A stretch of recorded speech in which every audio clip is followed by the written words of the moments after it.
সকল সরকারি কর্মকর্তা কর্মচারীদের মহার্ঘ ভাতা দেওয়ার সিদ্ধান্ত নিয়েছে অন্তর্বর্তী সরকার।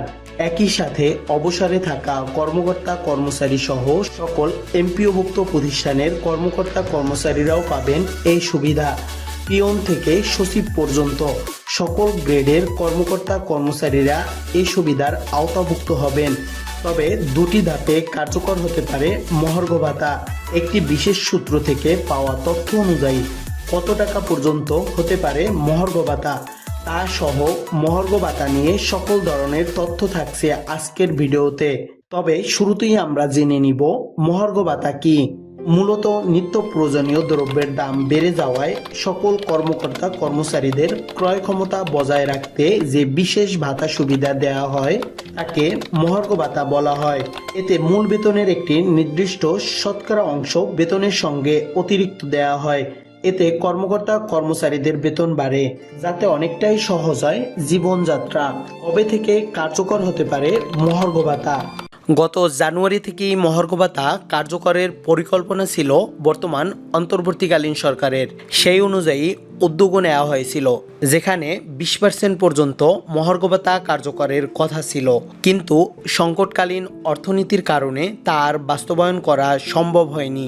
তবে আগামী জুলাই থেকেই মহার্ঘ ভাতা কার্যকরের ঘোষণা দিয়েছেন অর্থ উপদেষ্টা। এজন্য আসন্ন বাজেটে অতিরিক্ত অর্থ বরাদ্দ রাখার পরিকল্পনা রয়েছে। কত টাকা পর্যন্ত দেওয়া হবে মহার্ঘ ভাতা? বর্তমান সরকার মহার্ঘ ভাতা নিয়ে একটি বিশেষ কমিটি গঠন করেছে, যারা মহার্ঘ ভাতার হার নির্ধারণ করবে। এই কমিটি মূল্যস্ফীতি এবং বর্তমান বাজার পরিস্থিতি পর্যালোচনা করে মন্ত্রী পরিষদে তাদের সুপারিশ জমা দিবে। কত শতাংশ ভাতা দেওয়া হবে তা এখনো সুনির্দিষ্ট হয়নি। তবে একটি বিশ্বাসযোগ্য অনলাইন পোর্টাল sonalynews.com এ নিয়ে একটি প্রতিবেদন প্রকাশ করেছে, যেখানে 30% পর্যন্ত মহার্ঘ ভাতা দেওয়ার কথা বলেছেন জনপ্রশাসন মন্ত্রণালয়ের একজন সিনিয়র সচিব। মহার্ঘ ভাতার কি প্রভাব পড়বে সামাজিক এবং অর্থনৈতিক জীবনে? যদি সর্বনিম্ন 30% মহার্ঘ ভাতা কার্যকর হয়, তবে এটি বিশেষত নিম্ন ও মধ্যম আয়ের কর্মচারীদের জন্য আশীর্বাদ বয়ে আনবে। বৃদ্ধি পাবে তাদের মাসিক বেতন ও বোনাস সহ সকল ধরনের সুযোগ সুবিধা। এতে তারা তাদের পরিবার নিয়ে আরো অনেকটা ভালোভাবে জীবনযাপন করতে পারবে। তবে সকল ধরনের কর্মকর্তা কর্মচারীদের প্রত্যাশা যেন তাদের মহার্ঘ ভাতা 50% পর্যন্ত দেওয়া হয়। কাদের জন্য প্রযোজ্য এই মহার্ঘ ভাতা? সকল ধরনের সরকারি কর্মকর্তা কর্মচারীরা পাবেন মহার্ঘ ভাতার সুবিধা। পিয়ন থেকে মন্ত্রী পরিষদ সচিব পর্যন্ত সবাই আওতাভুক্ত হবেন মহার্ঘ ভাতার। অবসরপ্রাপ্ত কর্মকর্তা কর্মচারীরাও পাবেন এই সুবিধা। এমপিওভুক্ত সকল প্রতিষ্ঠানের কর্মকর্তা কর্মচারীরাও মহার্ঘ ভাতার আওতাভুক্ত হতে পারেন।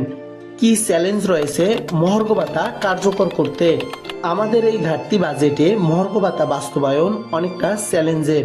তবে জনবান্ধব এই সরকার সর্বোচ্চ আন্তরিকতার পরিচয় দিয়ে এটি সর্বোত্তমভাবে কার্যকর করবে বলে আশা সকল মহলের। প্রিয় ভিউয়ার্স, মহার্ঘ ভাতা নিয়ে আপনার যুক্তি তুলে ধরুন এই ভিডিওর কমেন্ট সেকশনে। বেশি বেশি শেয়ার করে সবাইকে দেখার সুযোগ করে দিন। এতক্ষণ সাথে থাকার জন্য আপনাকে অনেক অনেক ধন্যবাদ। ভালো থাকবেন। আল্লাহ হাফেজ।